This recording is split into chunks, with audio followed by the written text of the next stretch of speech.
drama written by Jill Corn. It is suitable for all ages. Allô, allô, je t'aime, allô, allô, je t'aime, allô, allô. Comment tu t'appelles? Je m'appelle Tic-Tac, comment tu t'appelles?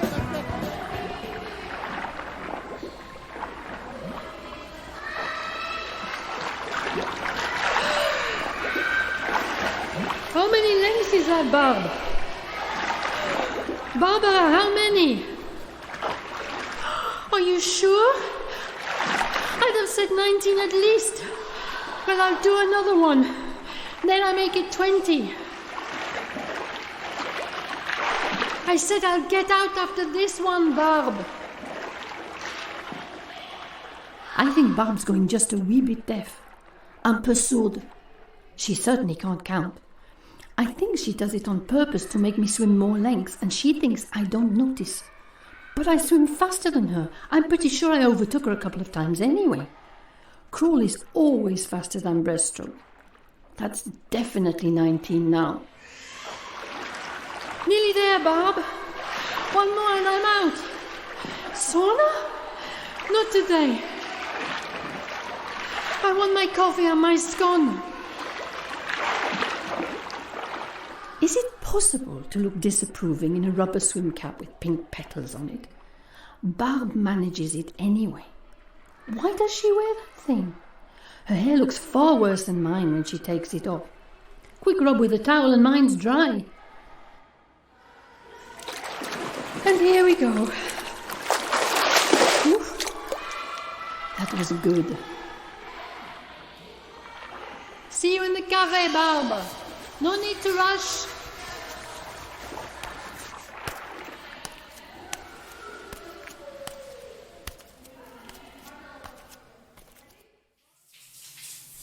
She takes ages to get ready too. It's all that messing with her hair. I'll get an extra scone in before she's done. 20 lengths definitely deserves 2 scones, and that nice waitress never gives me away. I can just hear Barb though. Do you realize, Francine, how many calories you're eating? Oh, who cares? Je m'en fous. If I am a 2-scone woman with a figure to match, it's all the fault of the Scots and their famous home baking.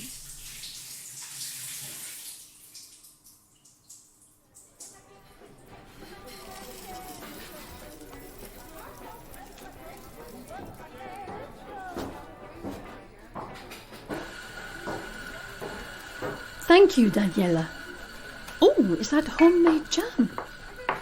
Yes, many brambles this year, and so few people picking them. Yes, my friend will be here, but not yet. I'll just pay for this scone now.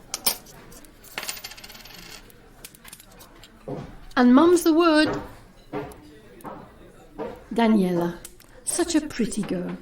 She's from Ukraine, I believe, and her English is improving every time I see her. I wonder if she will stay. Well, why not? I did. And now most people don't even notice my accent. I've been here for so long that they think I'm English from some remote part of the northeast, perhaps. A Georgie? No, a Geordie. Most of the islanders know me by now, of course. And to them, I'm just another incomer. I belong, but only on a certain level of belonging. I can't boast that my great-great-grandparents worked the land here. Only that I fell for a handsome young islander when we were both lost and lonely in Glasgow, and that marrying him seemed like a good idea at the time. But don't you go thinking I regret a minute of it. Such a beautiful place to be, and you get used to the rain. Well, maybe not entirely. The last time my sister came to visit, I think it rained for 13 of the 14 days that she was here. She said, "Francine, I don't know how you can stand it here. Why don't you just come home? Everything is ripening in the garden just now, and all you have are a few green tomato plants in a glasshouse, and they aren't going to turn red any time soon."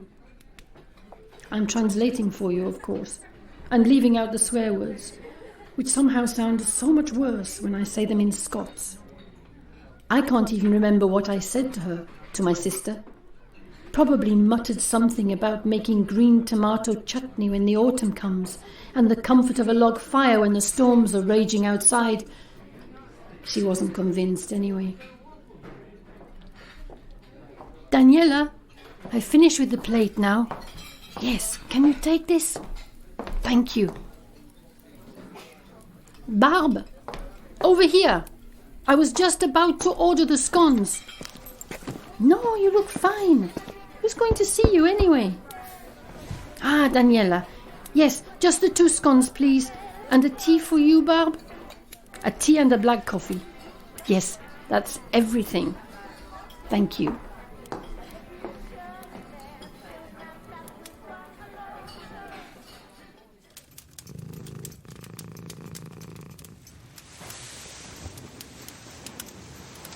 Johnny, if you lie right in front of the fire like that, you'll catch a light. Don't say I didn't warn you. Your title of stupidest cat on the Isle of Donan remains unchallenged. Well, it seems the new distillery is doing well for visitors. We're continuing a tradition. For hundreds of years, to increase their income, small Donan communities made their own spirit in illicit homemade stills. We're thrilled to be reviving Donan's heritage, although we're doing it legally, of course. While we have to be patient a wee while yet before the first single malt can be bottled, we can offer our eager customers our wonderful aromatic heather blossom gin, which combines the freshness of the island air with the subtle and appealing accents of heather, pine and gorse. Well, that sounds promising, Johnny. I think we need to sample its appealing accents. Quite apart from anything else, I'm sure heather blossom must be good for my digestion.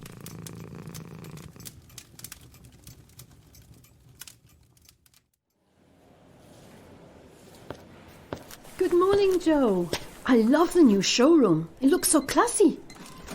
No, I don't need the distillery tour today. I'll come when I have a bit more time. How are you? And the children?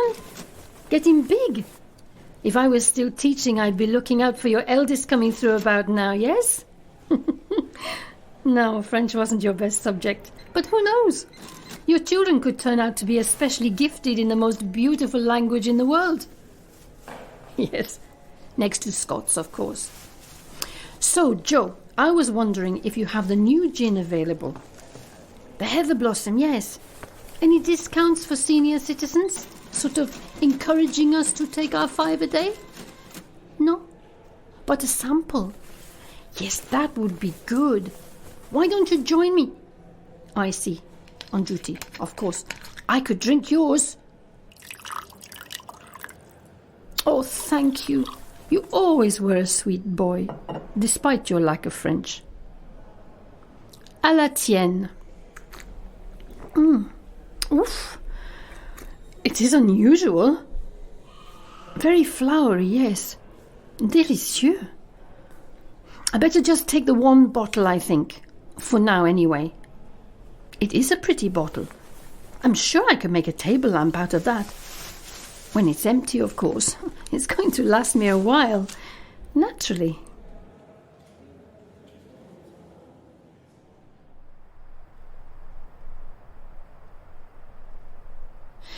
When I met Cal, it was the coup de foudre, the lightning strike, the love at first sight, or maybe just the raging hormones of 2 19-year-olds away from home for the first time in the big scary city of Glasgow. Who knows? Such a handsome boy he was, very tall and skinny with that hair that he hated me to call red. Much better in French. We call it roux, which is more like rust than red.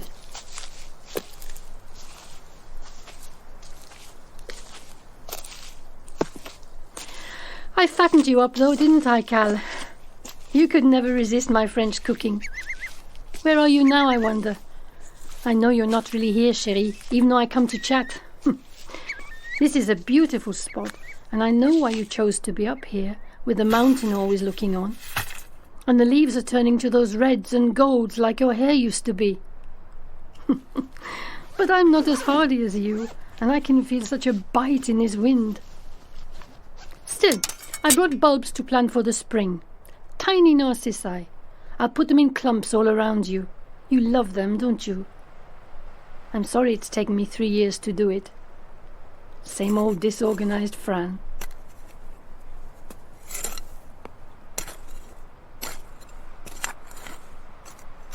How am I doing? Well, you know me. I get on with things. I was at the new distillery today. They have some very old whiskies. I saw a 32-year-old on the shelf for £1,300. I said to myself, I would pay that and more if Cal were here to drink it.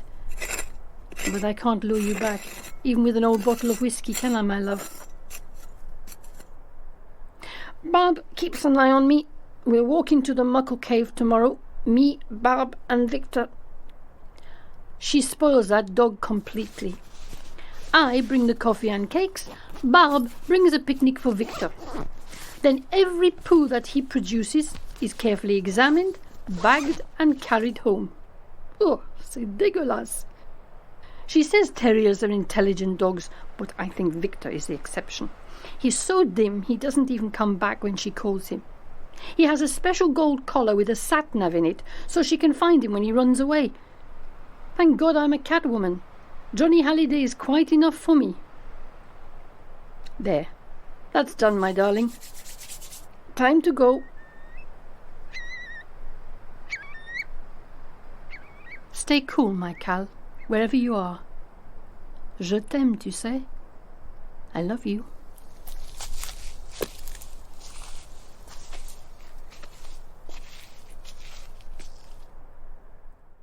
In 1941, the SS politician ran aground off the coast of the island of Eriskay. She was bound for the States and her captain was trying to rendezvous with a convoy at the time. The politician's vast cargo included 22,000 cases of malt whisky, some say 28,000, and £3 million worth of Jamaican banknotes. A great deal of both the whisky and the banknotes disappeared from the wreck, but despite the best efforts of the authorities to pursue and prosecute those who had found them, over the years they would keep turning up. It so happened that a writer called Compton Mackenzie was living on the nearby island of Barra.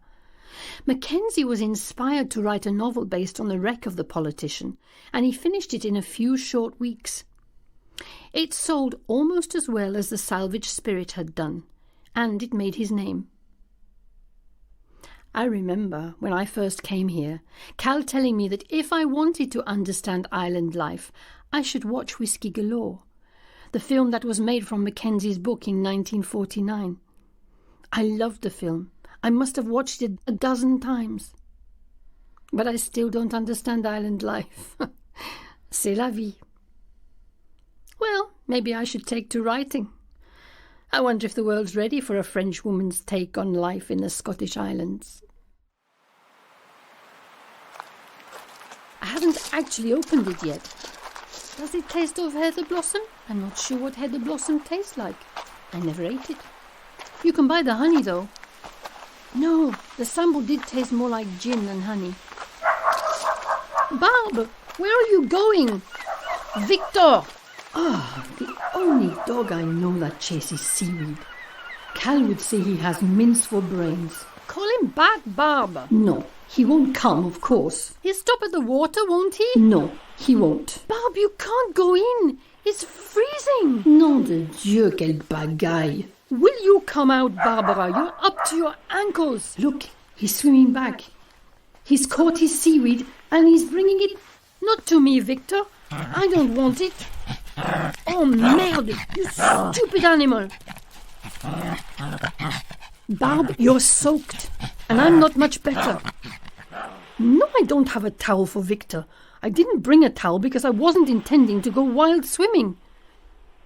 Look, I've got a flask of coffee here. It's not far to the cave and we can try and dry off, or at least get warm. Oh, now what's he doing? Oh, merde encore. Rather you than me to pick that up, Barb. I'll see you in the cave.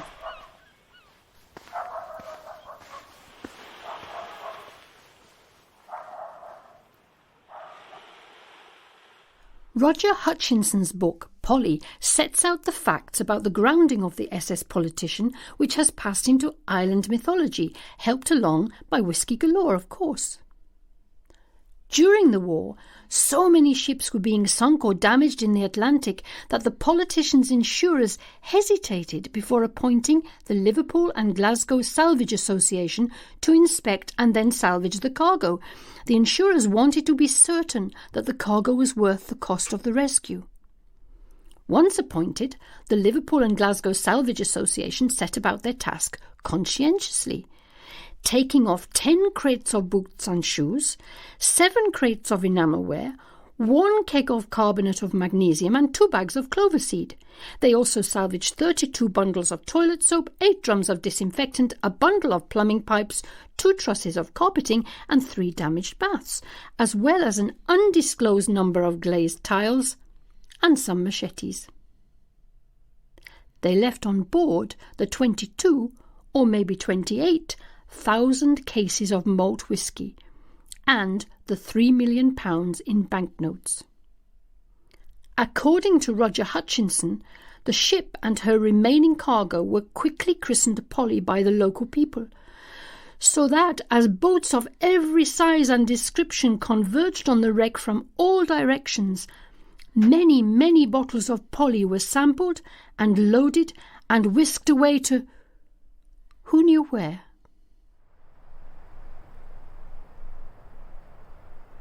I think you would have been proud of me, Cal. I definitely kept my head while Barb was losing hers. And it's a good thing I had my big rucksack with me, the one you gave me, remember? I had the coffee flask in it, of course, and once we were in the cave I managed to dry off Barb's feet with my jumper and give her my spare socks to change into. I was just pouring out the coffee when she shrieked, "Victor!" Oh, mais alors, not again, I thought. This time the wretched animal is trying to burrow his way into a hole low down in the cave wall. He's already halfway in, just his back end showing. So I go after him. I go down on all fours and I grab his back legs. And Barb shouting, "Don't pull him, you'll hurt him." Nom de Dieu. He's scrabbling to get in and I'm pulling to get him out. Can you imagine? Yes, you probably can. I can hear you laughing. You're saying, "Only you, Fran. It could only happen to you." But wait, there's more. I pull out the dog, the imbécile, and I almost throw him at Barb, and I'm about to get up when she says, "Oh, Victor, you naughty boy. You've lost your collar now." Oh. So I reach back into the hole for the collar, and I realize that it leads down into a tiny, I don't know, like a tiny cellar in the rock. I can't see into it, but I can feel the collar with the sat-nav on it, and it's hooked around something smooth and shaped like, yes, really, shaped like a bottle. So I bring out the collar and the bottle together, and Barb says, "Oh, you found it. Those collars cost a fortune, you know." But I'm not listening. I'm reaching into the hole again and feeling for more bottles. It's a good thing you bought me that big rucksack, Cal. 'Cause guess how many I found?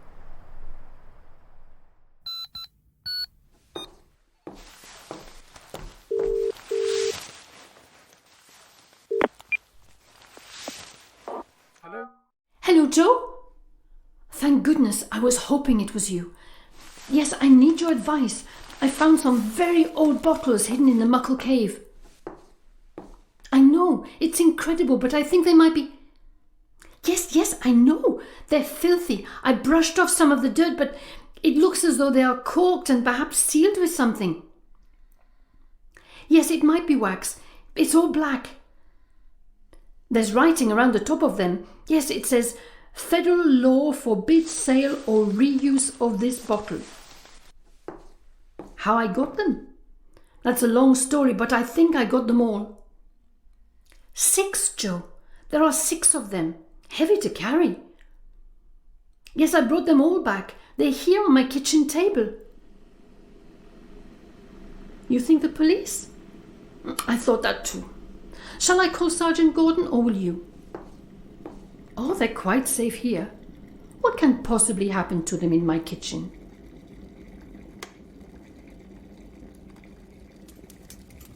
Are you warm enough, Barb? Oh, don't mind Johnny. He manages to toast himself there without getting burnt. I think autumn's his favourite time. He knows he has a full 6 months of warm snoozing ahead. In the winter he only goes out for the very necessary, and then he flies back through the cat door as though the hounds of hell were after him. Ah, this is cosy, isn't it? Put another log on if you want, while I fetch the glasses and the bottle.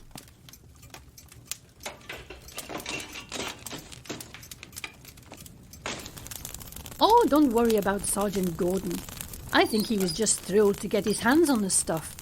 What a coup for an island policeman to hand in half a case of the famous Polly malt. He'll be sprucing himself up for the photos right now. He can't wait to be on the front page of the Donan Standard. He always was a vain boy, as I remember. Strutting about in a uniform suits him. What? Are you getting cold feet, Barb? We handed in most of it, didn't we? 90%. We might get rich and we might get nothing, but at least this way we get a wee dram out of it. Well, a big one maybe. There. Cal's best whisky glasses. Well, this is an occasion, isn't it? Oh, I forgot the water. Can you get it? I tell you, that wax stuff took some getting off. Lucky I kept his old toolbox. My super corkscrew will get this out. I know. Who puts corks in whisky? And this is a tough one. No corked bottle ever beat a Frenchwoman yet. Oh, this is tough. Don't want to break it. That's a huge jug full of water, Barb. Couldn't you find a small one? Oh, never mind. This is when we could do with a man, Barb. Cal would make short work of this cork. And you'd love it, wouldn't you, Cal? An 80-year-old malt. What would you say to that?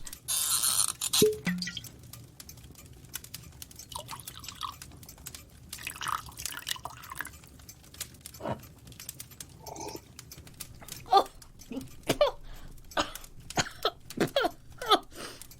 mon Dieu, it's disgusting. Spit it in the grate, Barb. Oh no, not on the cat. He'll catch fire. Oh my God, his tail's alight. Quick, the water.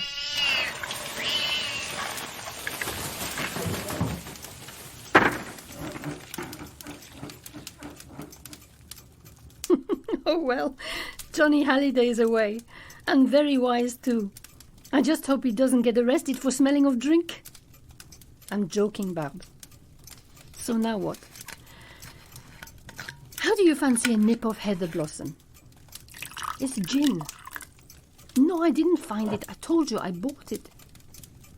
Here, drink that and shut up. Slange, my dear. À la tienne.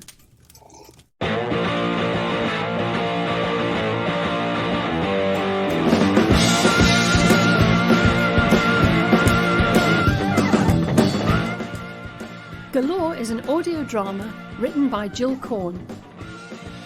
Galore was performed by Jill Corn, with sound design by John Boyd at By the Way. The play was directed by Ian McAleese and was recorded at Macalla Studios, Glasgow by David R. Simpson. But you just said,